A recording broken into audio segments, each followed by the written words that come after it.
Bonjour, avec cette troisième et dernière vidéo sur la méthode CMR, nous allons aborder les outils numériques qui permettent de mieux comprendre cette technique de capture, marquage, recapture et la notion d'intervalle de confiance.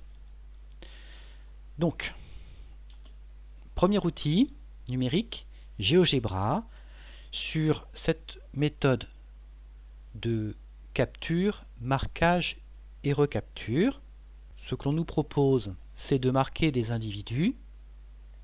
Il suffit de cocher. Dans le principe, donc, on a sélectionné des individus. On laisse passer du temps. Ces individus se mélangent à la population totale. Puis, on va recapturer des individus, quitte à faire varier l'ensemble sur lequel on va recapturer. À partir de là, on peut estimer notre population totale à 591. On a marqué au départ 81 individus. Notre échantillon de taille n, 73. Parmi eux, 10 sont marqués.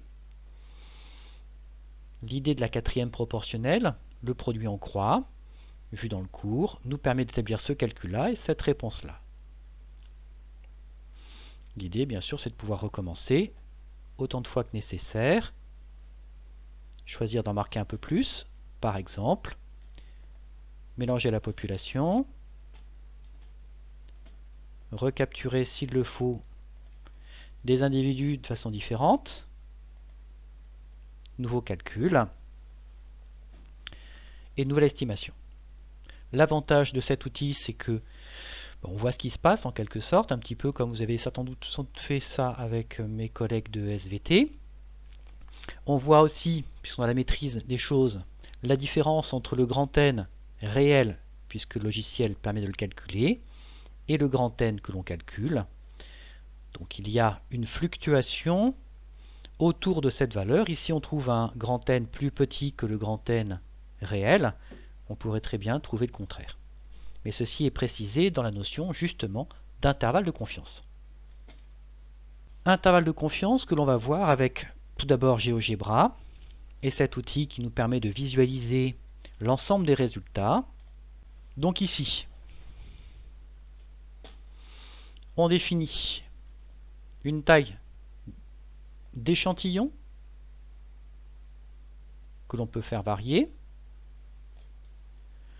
La proportion P que l'on cherche à établir est définie comme expliqué dans la vidéo précédente, celle qui va nous permettre de fabriquer cet outil. On va forcément la faire ici, mais grâce à cette touche, on peut faire varier la proportion P de façon aléatoire.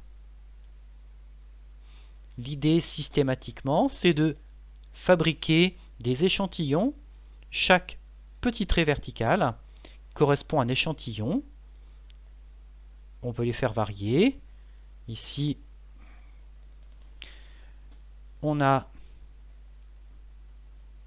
fait finalement 290 échantillons différents.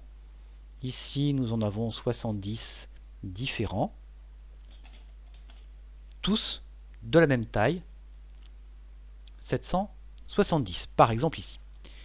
Ce que l'on voit, c'est que sur chacun des traits, il y a une différence entre la valeur de P, qui est générée automatiquement ici, 0,58, et la valeur de F qui correspond au point rouge, et qui bien sûr à chaque fois est différente. Pour l'essentiel, nos intervalles de confiance sont les petits traits verticaux. Ils sont tous, et c'est logique, centrés sur P.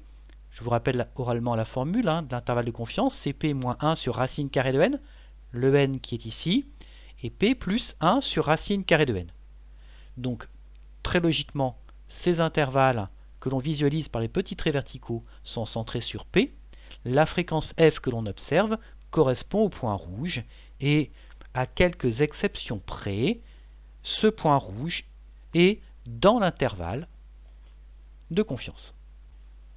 Dernière situation, avec le tableur, toujours sur l'intervalle de confiance. Donc ici, je commence par le tableau chiffré, celui que l'on fabrique pour ensuite visualiser les intervalles de confiance. Dans l'esprit, on fabrique une population de façon aléatoire. La population totale, on va fabriquer un nombre entier, ici par exemple, entre 1000 et 20 000 individus. C'est la population totale. Systématiquement, la population que l'on va marquer dans cette population totale est affichée à 900, mais bien sûr, on pourra manuellement changer cette valeur à chaque fois. La proportion théorique est donnée par le calcul qui apparaît ici, c'est-à-dire H1, la population marquée, divisé par C1, la population totale. Donc c'est bien la proportion P. Nombre vrai, à quoi ça correspond? Eh bien, c'est le nombre de fois où P, la proportion P, sera dans l'intervalle, ici l'intervalle de fluctuation, puisqu'à chaque fois on va générer des fréquences différentes. L'idée étant ici, comme indiqué, dans notre échantillon 1, de fabriquer de manière aléatoire le fait que ce que l'on obtient est marqué ou pas marqué. Donc le bilan nous donne, puisqu'à chaque fois la taille de notre échantillon, comme on peut le voir ici, est de 200, à chaque fois on va obtenir la fréquence que l'on observe, ici donc pour l'échantillon 1, ici pour l'échantillon 2, etc. Et ce que l'on regarde, c'est si la proportion P est bien dans l'intervalle, alors du coup l'intervalle de fluctuation. Mais ceci a été expliqué dans la vidéo précédente. L'intérêt du tableur, c'est que en appuyant sur la touche F9, on fait varier autant de fois que l'on souhaite, de façon donc aléatoire, l'ensemble de nos échantillons, et la plupart du temps, systématiquement, ou presque donc, la proportion P est bien dans l'intervalle de fluctuation. De temps en temps, pour 5 parmi pour 3%, pardon, ce n'est pas le cas, mais on est à chaque fois au-delà du 95%.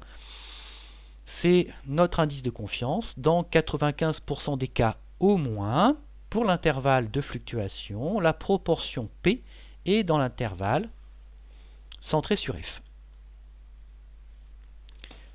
On peut le visualiser, même si ce n'est pas forcément très commode, ici à voir, comme on l'a vu avec GeoGebra, sur le schéma qui vous est proposé, les intervalles de fluctuation cette fois, et la fréquence F que l'on obtient, qui change bien sûr d'une fois sur l'autre. L'idée c'est est-ce que la proportion P est ou n'est pas dans l'intervalle. Voici de manière assez succincte, mais en vidéo, ce qui est expliqué dans le cours.